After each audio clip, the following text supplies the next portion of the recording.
Yeah.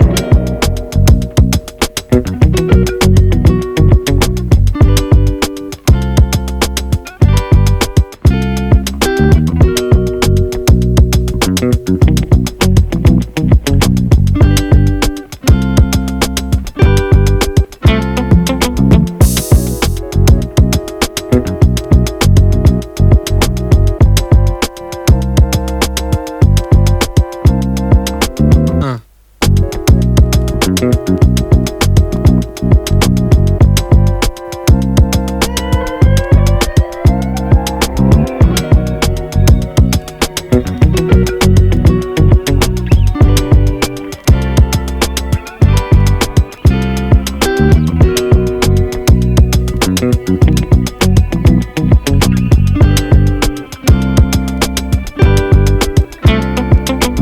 No.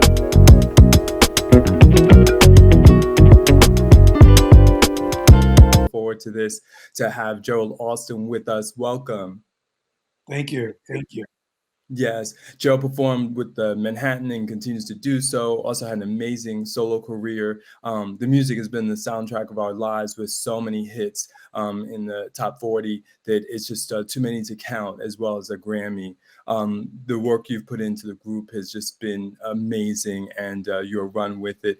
Tell us a little bit about your early inspirations in music, but before you discovered them. Well, my early inspirations in music was my father. Mm. My father was a pastor, and he did my father, his uncle, his brother, his brother-in-law, and cousins had a group called the Gospel Brothers, and they sang gospel for years. And my father, I remember watching him sing for the first time, and he thoroughly impressed me. And then on the other side of that, my father's brother-in-law was one of the founding members of the Five Blind Boys of Alabama, the late Yeah. John Fields. And between those two, that's where it started, and my mother and my father's sisters all sang together. So I actually came from a singing family, and they taught me a lot about singing. And what they taught me was that I should sing from the heart, sing Mhm. songs that tell a story, be able to relate that to everyday life, sing reality. And that's where my foundation is, and that's how it all started. Sure. Some of the early music of the group in the Manhattans has a doo-wop type of a background. Were there any singers or groups along that time when you were growing up, kind of before you joined them, that also kind of spoke to you, or maybe some of their music you were familiar with as well? Yeah, there were a couple of groups, a few groups. There was the Temptations, Yes. Gladys Knight and the Pips, Yes. Four Tops, the Dells. Yes. They were artists that I had a chance to work with after I started with the group, but they impressed me a lot because of their dedication, because of the way they performed, and how they lived um, their lives as entertainers. When they were on stage, they gave it their best, and it was also who they were, even though their everyday life was different. Um, but their performances, their character on stage, the class that they had on stage was so impressive. And most of all, late great Sam Cooke. Yes, yes. Awesome. Yes, no, sound amazing.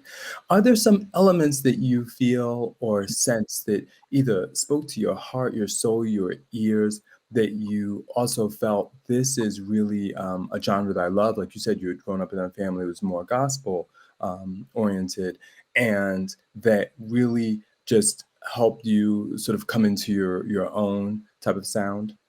The genre was gospel. Hmm. Hmm. And I still sing gospel today. In fact, I have a gospel album I recorded back in 2008 called True Gospel, Gerald Alston, True Gospel.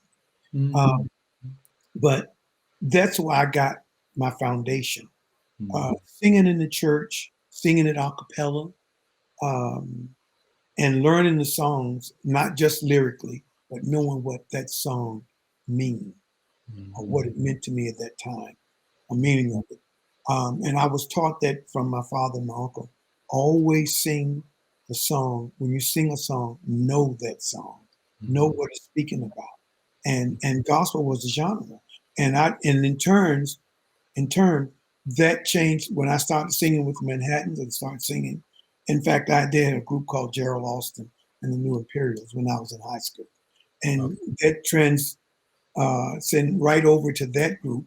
And from that group to the Manhattans, I've always sang songs from the heart. And I've always known the story of the song. And therefore, I can deliver it from the heart with true feelings. Sure. Talking to us about story, tell us about sort of how you literally came into getting to meet this group and then ultimately perform with them. Well, after I graduated in 1970 from Mhm. high school, and I started going to a junior college in North Carolina called Kitchell Junior College, which is no longer in existence. And one afternoon, I was in my English class, and my professor called me after the class. She pulled me aside and she asked me, could the Manhattans use my sound system? Right. And so I went home, I got my sound system and set it up. And after I set it up, I was singing just to test it out. And Mhm. in walked some members of the group, the late Blue Lovett, late Kenneth Kelly, and late Richard Taylor, and Philip Terrell, Philip Flood, I'm sorry, and our manager at that time, Hermie Hamilton. So they walked in, and I remember Richie saying, "Oh my God, this is a godsend." And so they asked me to open up the show for them, and I did. And later on, after that evening after the show, they took my name, my number, and asked, found out that I was interested in singing. We talked, and they called me all that weekend, and they couldn't reach me. And so finally, that Sunday afternoon, they called. My grandmother got the call, and she said, "This lady has been calling you.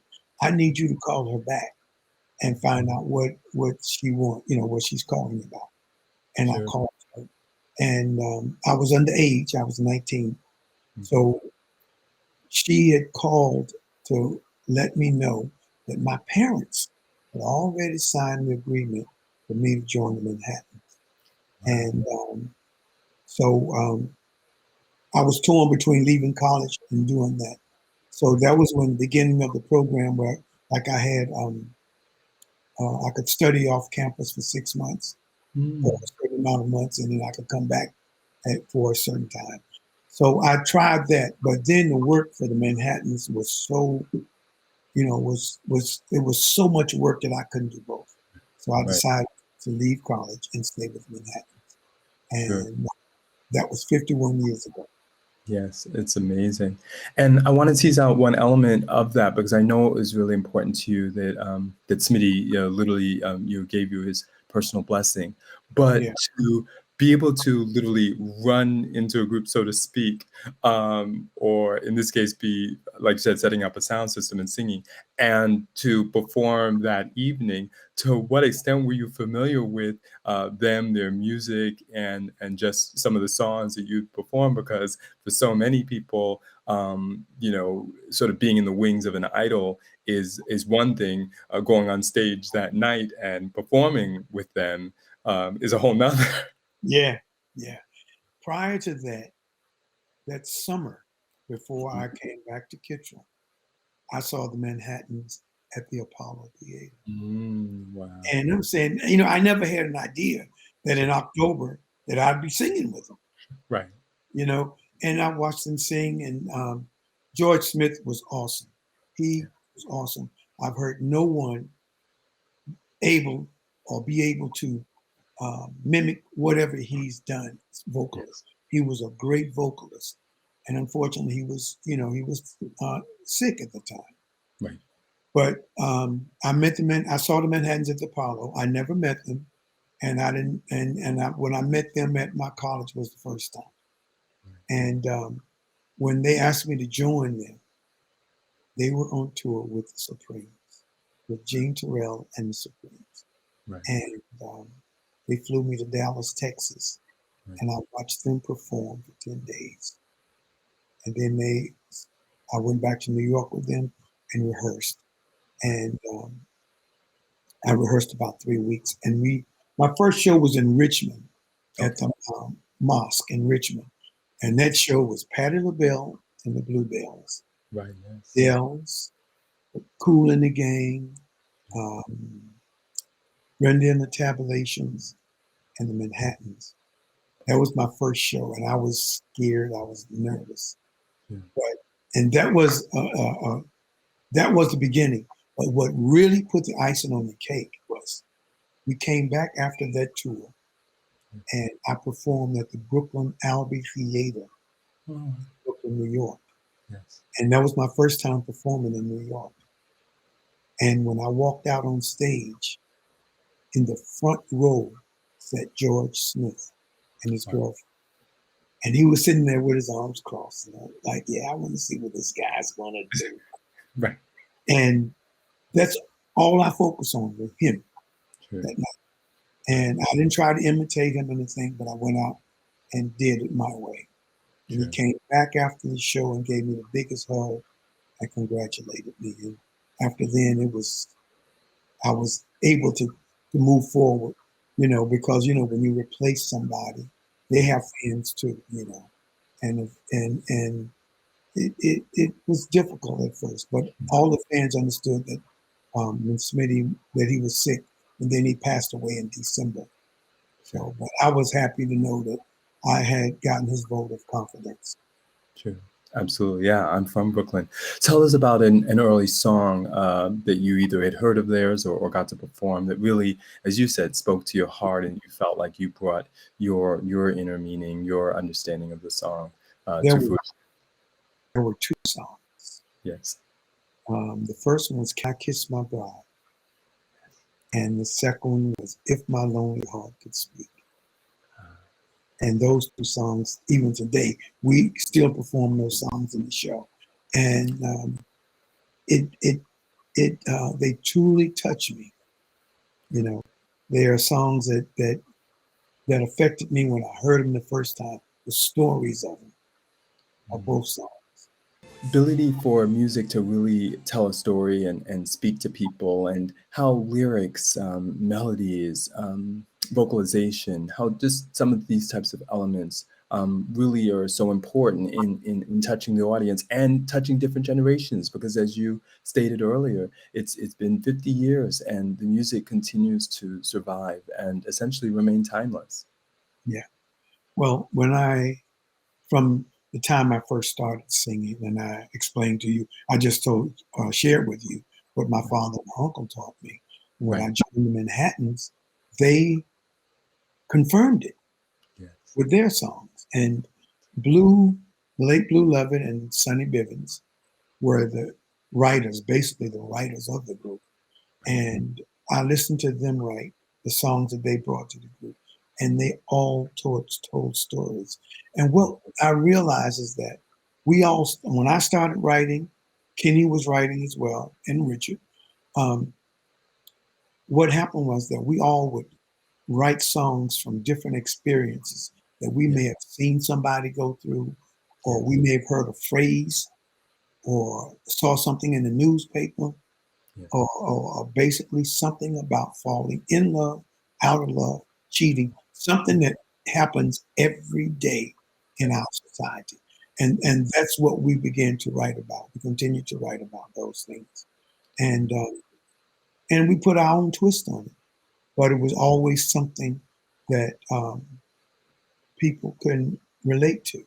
And I think one of the greatest songs that was written to me, even though Kiss and Say Goodbye and Shining Star were the biggest hits we ever had, Yes. but I think one of the best songs that speak to me, to my fans, that we Tell us what it was like to work with Blue. It everything I've watched and seen him do just seems so caring and so heartfelt and really truly putting in the work. And like you said, I know you guys got to write together. Tell me what it was like being able to work with him and just the dynamics of the group, sort of behind the scenes. Blue was spokesperson for the group. Blue was the group leader. Yeah. And when I joined the group in Texas that year, he took me under his wing. And in fact, when I joined the group, I went back home after Texas. I went home for about maybe a week. And he sent me a stack of albums, and it listed the songs that I had to learn. And I learned those songs. I went to rehearsal, but he was so inspirational in everything. He his thing was stay to be classic, to respect your fans, you know, to respect yourself, and you are a servant for your fans. He was inspirational through the whole uh, time that I was with the group, and he even talked to my parents when how to dress when you come to a show. We used to dress in suit and ties, but Right. then we got to a point where we could relax but still be classy when you go Yeah. to work because people want to take pictures with you Yes. and autographs. And that's the other side that I learned with him, that you need to take time with your fans, sign Yeah. autographs, take pictures, shake hands. And also when it came to promoting ourselves, between him and our promotion man, Mr. Bob Riley, the late Bob Riley, he also showed us how you have to be ready for promotion, for interviews. And Yeah. believe me, we did interviews at 6 a.m. in the morning on the Right. morning drive, Yes. did a midday drive, Right. evening drive.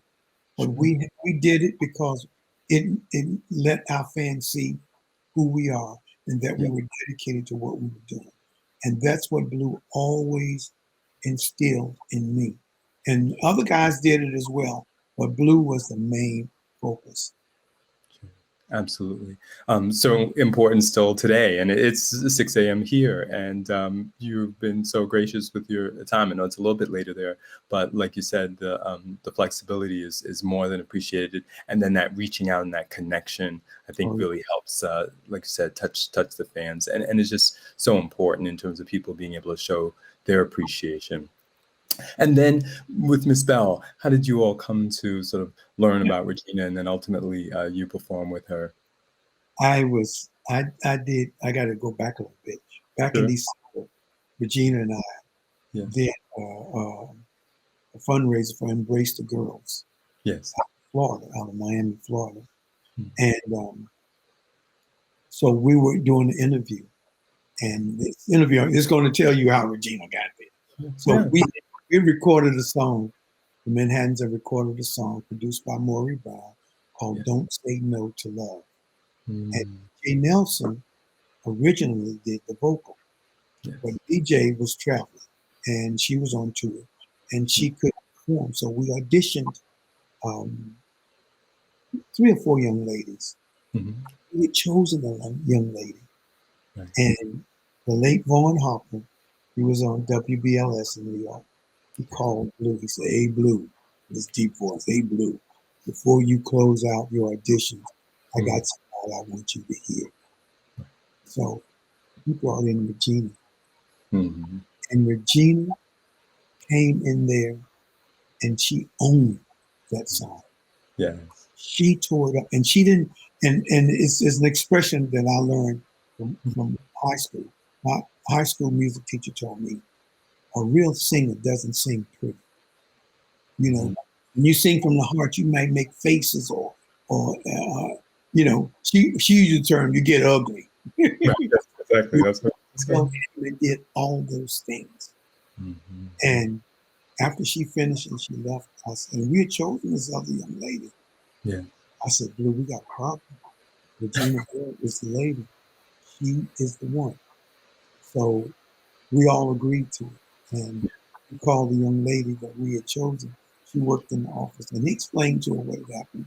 Sure. He didn't speak to us for about a week, but she understood. Right. And Regina, that's how we started working together. We got Regina, hired Regina, and Regina and I started singing together, Mm. doing things, in the show. And Right. We had the same aura. We had the Yeah. same feeling about songs. We would learn the songs and the true meaning, and we would feed off each other when we would sing. Yeah. And our our, our abilities to sing that way matched.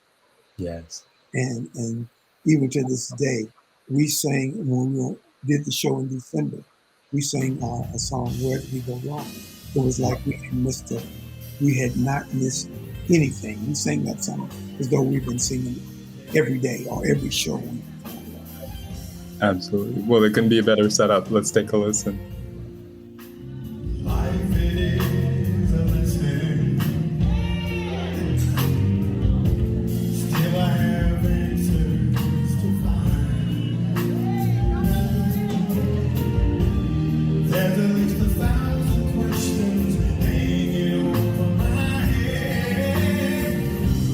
How could you see so clear and be so blind?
And one other element that's come across as we've been talking is this transitions. You know, for so many groups, they can be cataclysmic and end the group.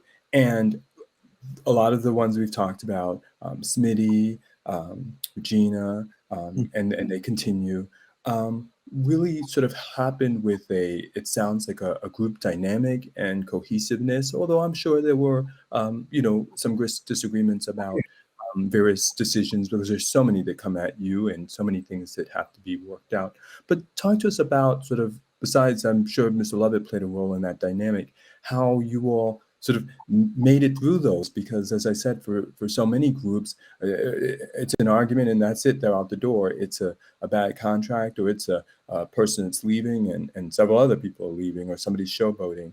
How did you all sort of work through those? Because every group, every relationship faces these. Well, first of all, the original group all went to school together.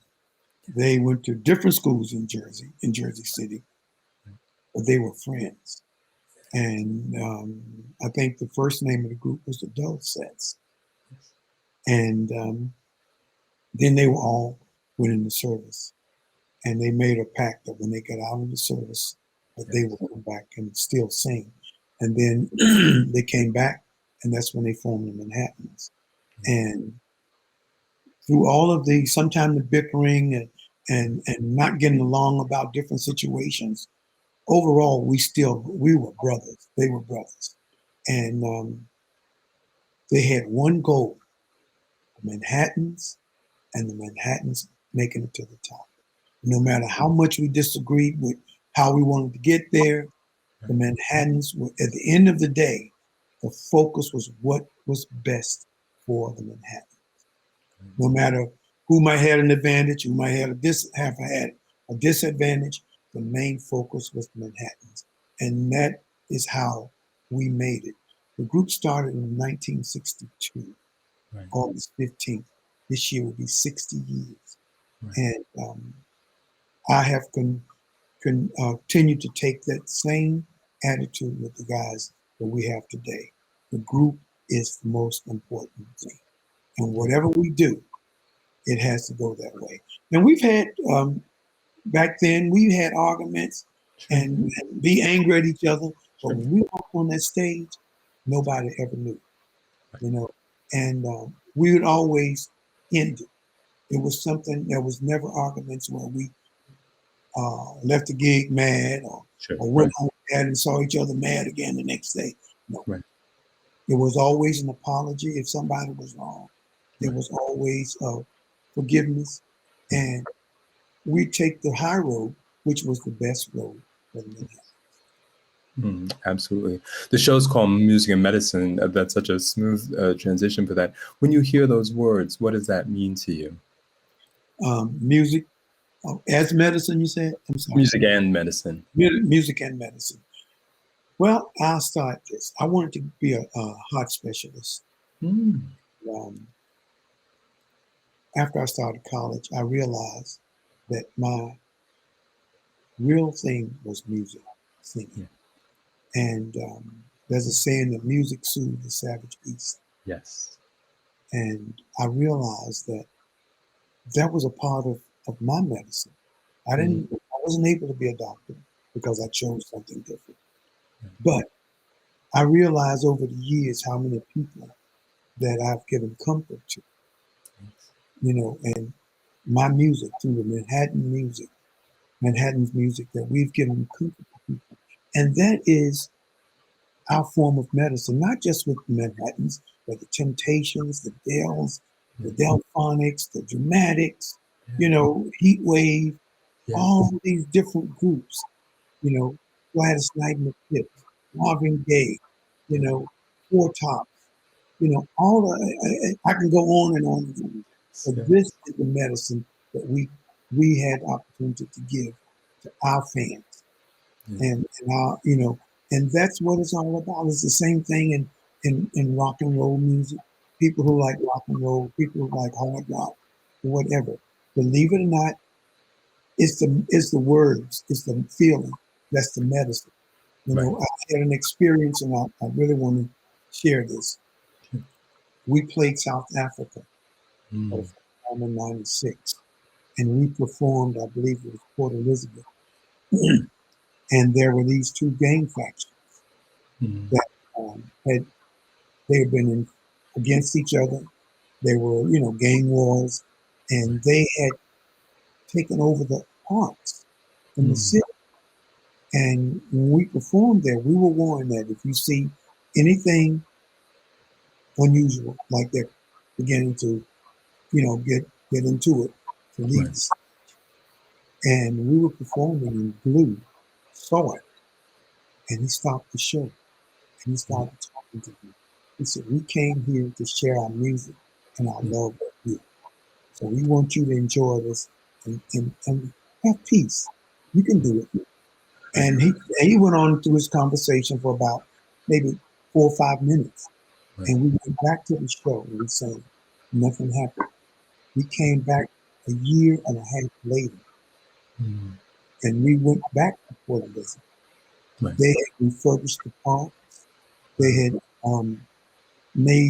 took some of the buildings on the park, that they had turned into a place for the kids, like a recreation center. They Right. had tutors. They Mm. just totally reversed Wow. and given it back to the people. And this is what I'm speaking about, music. Yeah. And that's a perfect example of what music can do when you really, really, really um, understand it and teach it that way, give it that way. And that was one of the things that we did. And that's an accomplishment that I will forever, forever remember. Yes, absolutely.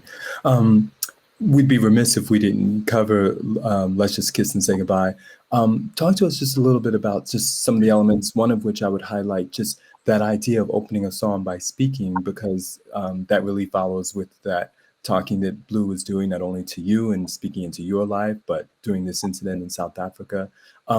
Just the importance, but also how unique that was at the time and how it just works so powerfully for the song. Well, first of all, when I first got in the group, it was Blue and myself. Blue Right, would always do the talking and introducing and running the show vocal, right, through his words, and he had a gift for it. So um, back in the early '70s, our first record was "One Life to Live," one of that he did his rap on, and we figured out. We said, what would be nice? It would be nice if Blue said something. mm, And it started from there. You had Isaac Hayes and you had Barry White. yes, They had done it, but they were doing it actually around the same time that Blue did it. mhm, mhm, And they all had their different, it was different for each one. It was never the same. The voices might have been deep, but right, it was it was all different. Each person spoke in their personality. right, And that's how it came about. And Blue started speaking um, in One Life to Live. And then we did it on a couple other tunes. And then Kiss and Say Goodbye. right, Blue called me one morning mhm, and said, we were having rehearsal. He said, "Gerald, meet me at the studio a little earlier mhm, than a little earlier because I want to record something. And I want to show you a new song." So I came in mhm, and Blue and I Blue sat at the piano and he started singing. If I had one life to live, not living, I'm sorry, I'm singing the wrong song.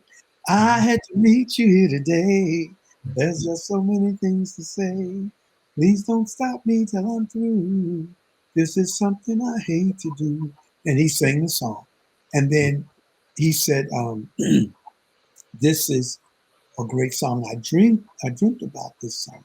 wow, And so we worked on it and got it together.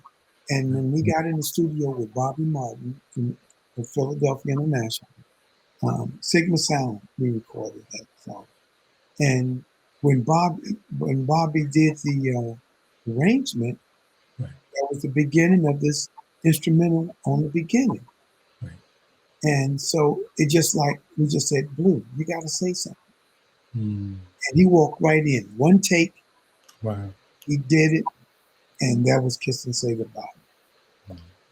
And it was like, it was natural for him. But that's how it started in 1970. And Kiss and Say Goodbye was so natural. Then It Feels So Good to Be Loved So Bad was the same way, you know. And it even got deeper when we would be on stage. He would introduce quite a few of our songs Mm. through words, Wow. and it just stuck with us. Sure. And I think it's so inspirational because it really helps pre-transport people sort of to that place, that thought, that emotion. And the spoken word continues to be so important to the day as well. Oh yeah. But I love the way you talked about music being your medicine. Talk to us about that and sort of putting together your career and your songs and sort of some of the inspirations that you took from different places for that. As you went out on your own career and had some phenomenal songs yourself. Mm-hmm. Well, I watched a lot of shows as we performed with other artists. Uh, uh, um, I remember the first tour that we went out on with the OJs. It was OJs and the Shylights. And Richard had told me, who was later became Abdul Rashad. Richard said, "Watch Eddie." He said, "Watch how Eddie sings, not just from his heart, but with every part of his body, his emotions." And I watch Eddie Levert, and Eddie Levert to this day sings with every part of his body. When he finished singing, he's exhausted because he give it that way. And I watched Eddie. I watched the Dells. I've learned a great lesson from the Dells. Mm. Johnny Carter and Marvin Jr., Chuck Barksdale, Vernon and Mickey. They all, they were true friends, you know. Yes. And I remember touring with them, I would go in the dressing room, and Johnny didn't bite his tongue. Marvin didn't bite his tongue. No. If I didn't look right on stage or didn't carry myself right on stage, well, man, what's wrong with you? You know that didn't look right on stage. You should do it this way. You should do it that way. They were honest. They never told me I sounded great if I didn't. And we formed that bond when I first met them, and they could feel it because I would always sit down and talk with them. Yes. And then I worked with, we were working in Inglewood, California, and Billy Davis came to the show. Yeah. And we had sound problems. And it showed in my face. I sang hard, but it showed in my action in my face. And Billy came backstage, and I saw him a few years ago, about 15, 20 years ago. I saw him and I told him about it. I said, "I'll never forget you coming in the dressing room telling me what you did about my performance. You said the performance was good, but you could see that I was bombing." He said, "Audience don't want to see that. They want to see your best at all times." And I always carry that with me. No matter how bad you feel, you have to carry it. And I got those little tidbits from different people on different shows. And most of all from the Manhattans I got is to be classy, Yes. not to be big-headed. Mm-hmm. So you are, and boil down to, I'm a servant to my fans. When I walk on the stage, I belong to my fans. And I want to give them the best at all times. Yes. I love that. This is a great transition to a song that you've performed sort of on your first album. Doesn't necessarily be the biggest hit, that really spoke to your heart and you really felt like you were doing, for the fans, for your own voice and your own sound. The one, and you want me to name a song? Sure. Yeah, one that I, speaks to you. I keep going back to "There's No Me Without You," Yes.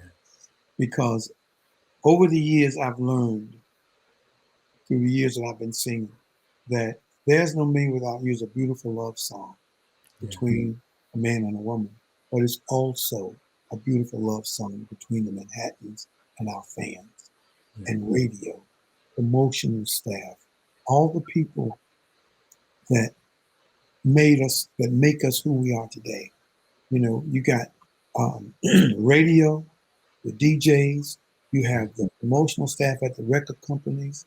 Um, you have our fans, and most of all, you got the people that come to those concerts early in the morning Right.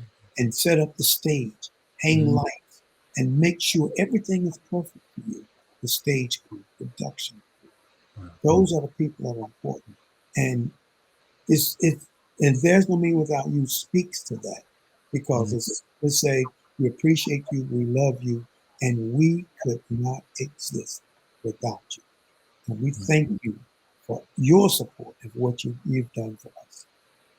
One of the last areas I want to touch on, and you've been so gracious with your time, is just really us being able to continue to say thanks. I know you've heard it so many times, but these types of interviews and when we reach out, we being sort of the newer school, so to speak, it speaks to the timeless of the music as well as the timelessness and the heart and the emotions that you've given. Tell us about sort of what you probably have noticed, almost sort of a continued resurgence. I mean, as you stated, we're five going into the sixth generation now, six decades to be more accurate, of some of these groups, and yet they're still radio play, performances, appreciation.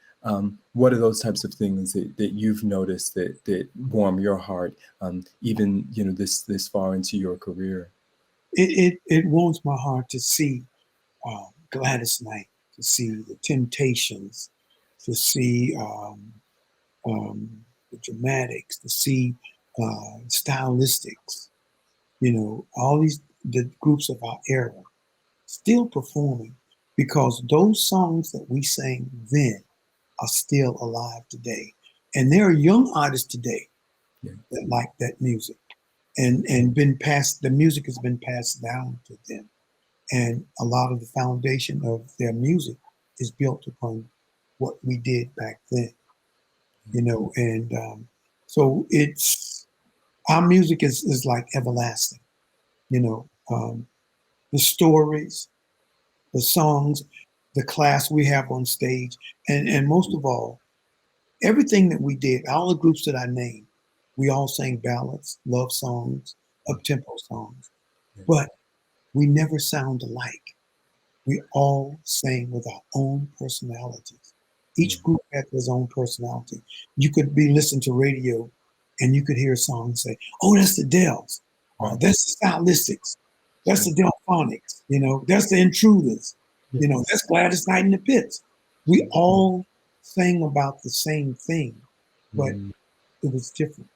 And we had friendly competition. We were competing against each other on shows, the battle of the groups, but it was friendly competition.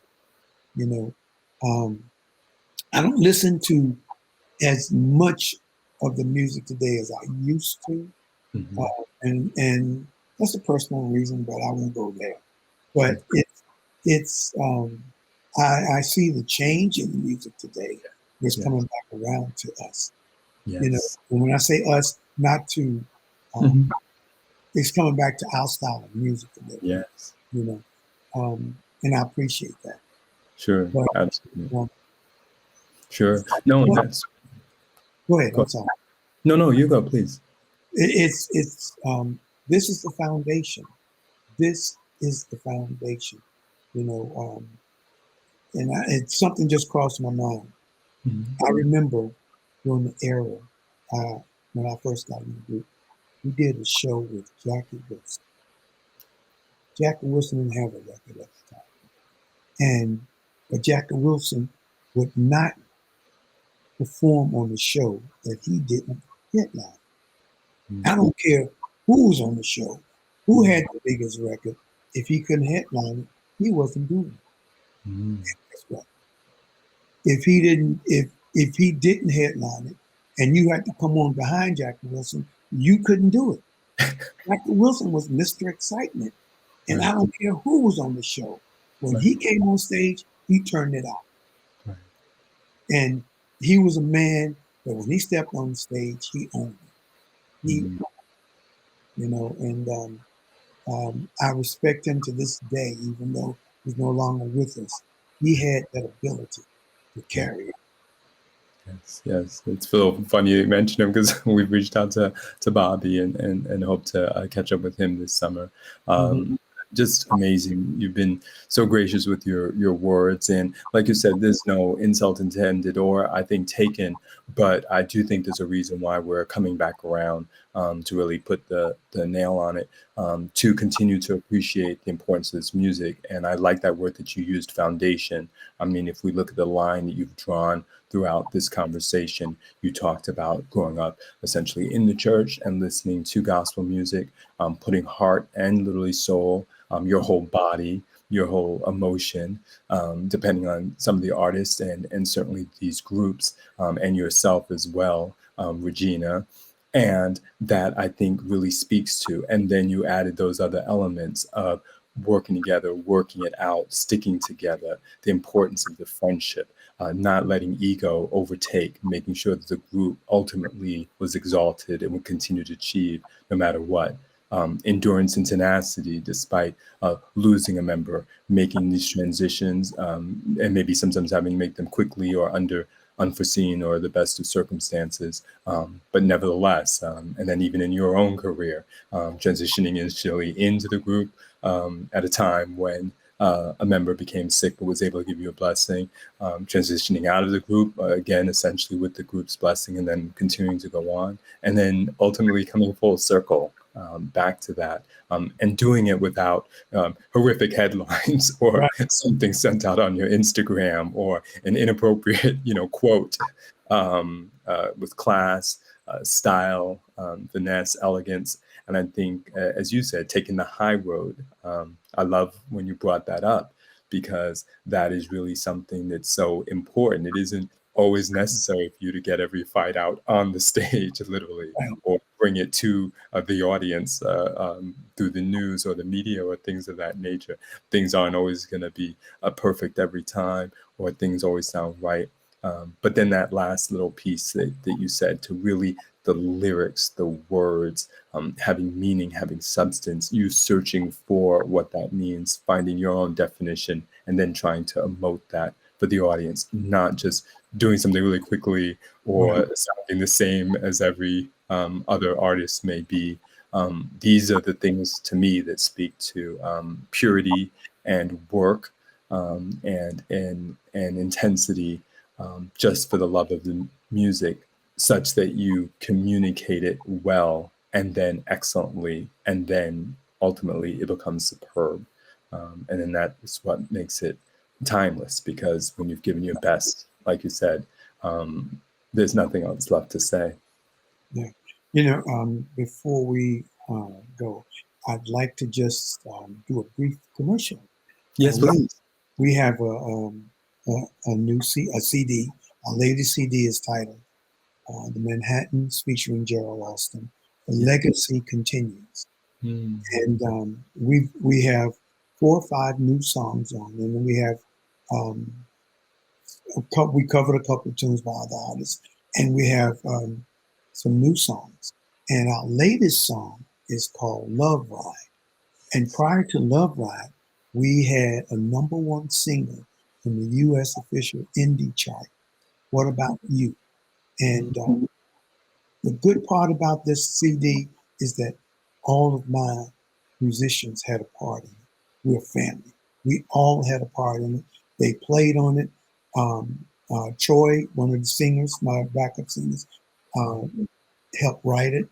And David, we lost David in February. And but Dave played a very important part in it as well, Dave Tyson. And but to add to that, if you want to order our brand new CD, you can go to our website, let's just kiss and say goodbye.com. And if you want the physical CD, you go there and you request an autograph, I will autograph it and send it to you. If you want to download it, it's on all the digital platforms. And you can keep up with us on Facebook, our website, Instagram. Yes. So we will plug those on the interview. You can find them here at the bottom of your page. And what a wonderful what name for the website. Let's just kiss and say goodbye. just so emblematic, and so powerful. These words have been and spoken to all of our lives. You just can't help feel something from the title alone, and then to come at it with the emotion that you all bring. So yes, let's take a listen to these songs you've highlighted, and definitely continue to promote the work that you're doing. Gerald Alston from the Manhattans, thank you so much for the work that you've done on your own with the group, prepping for the group, and just giving to us every breath, essentially, in terms of creating more and more music even today for us to